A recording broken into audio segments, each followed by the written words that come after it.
सर्वोच्च न्यायालयामध्ये बाळासाहेब आंबेडकरांनी सोमनाथ सूर्यवंशीच्या केसमध्ये एक महत्वाचा टप्पा पार करून सोमनाथ सूर्यवंशींना न्याय मिळवून द्यायचा एक मोठा टप्पा पूर्ण केला। तर आपण एक महत्वाची गोष्ट समजून घ्या, 31 तारखेला बाबासाहेब आंबेडकरांनी एका निर्दोष माणसाला व्यवस्थेपासून वाचवलं आणि 30 तारखेला बाळासाहेब आंबेडकरांनी एका निर्दोष माणसाला न्याय मिळवून देण्याचं काम केलं। हा इतिहास आपण विसरलो नाही कामा पाहिजे। आज जे आपण इकडे जमण्याचं महत्व आहे त्याचं महत्व इतकं सोपं नाही, त्याचं महत्व आपल्या सर्वांना समजून घ्यायला लागणार आहे।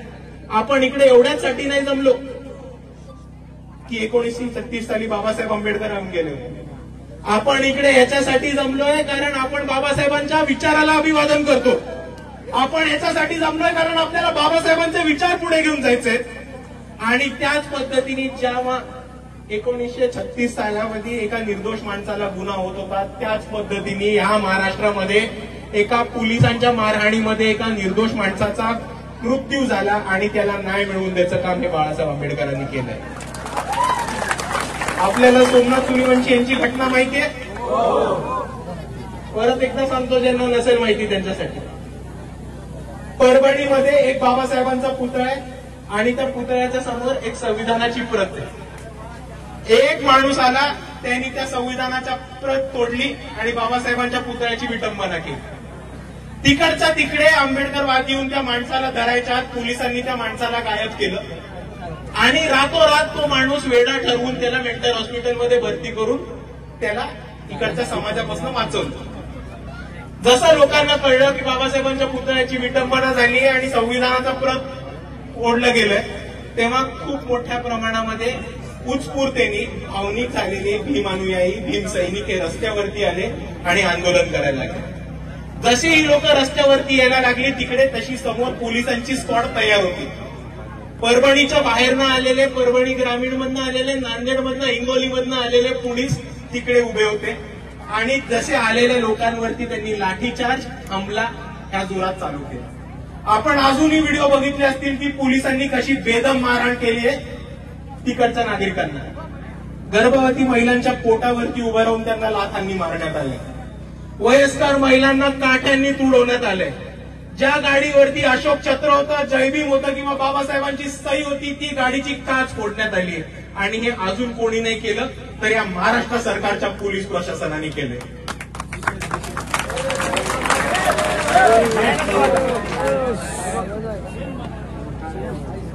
त्याचनंतर पोलिसांनी जेव्हा कोम्बिंग ऑपरेशन केलं, लोकांना उचलण्याचा सुरुवात केली तेव्हा त्यांनी सोमनाथ सूर्यवंशी यांना उचललं, जेलमध्ये नेलं आणि त्यांना पोलीस कस्टडीमध्ये जी मारहाण झाली त्या मारहाणीमध्ये पोलीस कस्टडीमध्ये त्यांचा मृत्यू झाला। त्याच्या तिसऱ्या दिवशी महाराष्ट्राचे मुख्यमंत्री येऊन विधानसभेमध्ये हे म्हणतात की सोमनाथ सूर्यवंशी यांना आजार होता, ते रुग्ण होते आणि त्यांचा मृत्यू हा आजाराने झाला।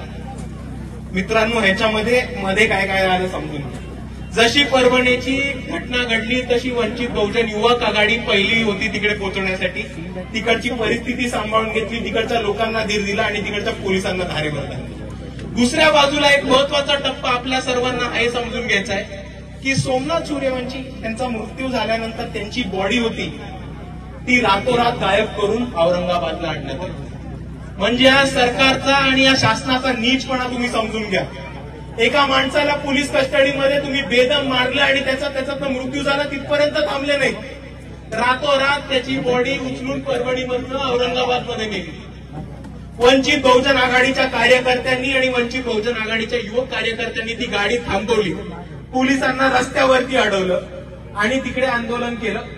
गाडी समोर काही लोक झोपले आणि म्हटले की जोपर्यंत सोमनाथ सूर्यवंशी यांची बॉडी परभणीमध्ये पोस्टमॉर्टमसाठी येत नाही तोपर्यंत आम्ही थांबणार। तर आपण समजून घ्या यांचं कट कुठपर्यंत चाललंय। बेदम एका बिचाऱ्या माणसाला तुम्ही पोलीस स्टेशनमध्ये मारता, पोलीस कस्टडीमध्ये मारता, त्याचा मृत्यू होतो, मग त्याच्यावर कारवाई होऊ नये म्हणून तुम्ही त्याची बॉडी हलवता आणि त्याचा पोस्टमॉर्टम होत नाही। तर आपला जो लढाई होता सोमनाथ सूर्यवंशींच्या न्यायासाठी, तो सोमनाथ सूर्यवंशींची बॉडी पोलिसांकडनं ताब्यात घेऊन त्याचं पोस्टमॉर्टम करून देवेंद्र फडणवीसांना विधानसभेमध्ये खोटं ठरवण्यापर्यंतची चाललेली आहे. ती आता उच्च न्यायालयामध्ये औरंगाबादच्या बाळासाहेब आंबेडकर लढलेत आणि काल सोमनाथ सूर्यवंशींच्या आईंच्या बाजूनी निकाल हा सर्व उच्च न्यायालयाने दिलेला. पण मित्रांनो हे समजून घ्या की हा एक छोटासा टप्पा आहे आपल्या लढाईमध्ये. पण आजही आपण जल्लोष साजरा केला, आपण आनंद साजरा केला, आपण आपली ताकद दाखवली, तरी इकडच्या पोलीस प्रशासनाला, इकडच्या मनुवाद्यांना, इकडच्या धारकाऱ्यांना, इकडच्या अर्ध्या चड्डीवाल्यांना हे वाटतं की ते पोलीस स्टेशनमध्ये टाकून आपल्याला मारू शकतात, संपू शकतात आणि आपण दबणार आहोत, आपण घाबरणार आहोत, आपण शांत बसणार आहोत. आता तुम्ही मला सांगा, असा प्रयत्न आपल्यावरती कोणी हल्ला केला तर आपण ऐकून घेणार आहोत का? घाबरणार आहोत का? दबणार आहोत का? आता एकत्र येऊन आपल्याला इकडच्या प्रशासनाला आणि तमाम मनुवाद्यांना सांगायचं आहे की इकडचा आंबेडकरवादी पेटून उठलाय, इकडचा आंबेडकरवादी हट्टावरती पेटून उठलाय. आता समोर आला तर आम्ही सोडणार नाही, आता समोर आला तर आम्ही सोडणार नाही. कोणाचाही बाप येऊ द्या, आम्ही तुम्हाला भीक घालत नाही एवढं सांगून टाकतो. आणि ह्याच दोषाने, ह्याच ताकदीने आपल्याला लढायचं. मित्रांनो लक्षात ठेवा. तर अरुणाबांनी आपल्याला खूप महत्वाचं सांगितलं, फक्त त्याच्यात थोडीशी दुरुस्ती करतो आबा, परवानगी असली.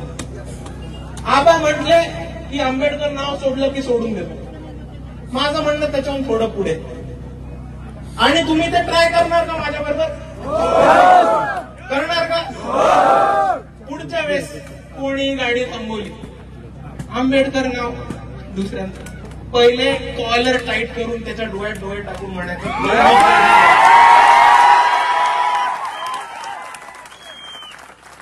कोणी थांबवलं, कोणी अडलं तर डोळ्यात डोळे कॉलर टाईट करून त्याला म्हणायचं, भाऊ मी जय भीमवाला आहे. आता सांग तुझ्या दम आहे का मला थांबवायचा का नाही? एकदा पोलीस असू दे, गाव गुंडे असू देत, भाजपचे गुंडे असू देत, राष्ट्रवादीचा गुंडा असू दे, किंवा नागपूरचे अर्धे चट्टीवाले असू दे,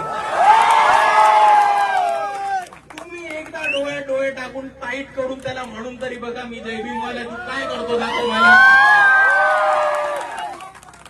एकदा म्हणून तरी बघा, मग परत तो घरी नाही गेला उलट तिकडचं करून तर मला सांगा.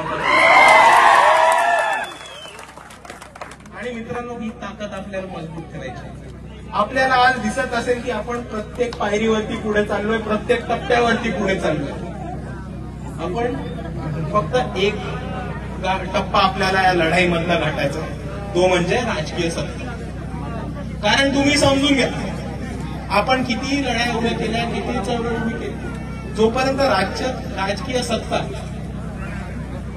इकडे समाजाला विकून खाणाऱ्यांच्या हातामध्ये जोपर्यंत राहते, तोपर्यंत समाजाचा उद्धार होणं खूप अवघड आहे. आपण सर्वांनी समजून घेतलं पाहिजे. आणि म्हणून आपल्या नावासाठी, आपल्या हक्कांसाठी आणि आपल्या स्वतःच्या माणसांसाठी लढणारा नेता आणि लढणारा पक्ष आपल्याला सर्वांना निवडून एक राजकीय भूमिका घेऊन उभं राहायचं. मित्रांनो माझं ठरलेलं आहे, भावांनो बहिणींनो माझं ठरलेलं आहे. मी माझा नेता निवडलेला आहे, मी माझा पक्ष निवडलेला आहे. तुम्ही निवडणार आहात का? तुम्ही निवडणार आहात का? आपले नेते कोण? आपले नेते कोण? आपला पक्ष कुठला? आपला पक्ष कुठला? म्हणून मी थांबतो. जय भीम, नमो बुद्धाय.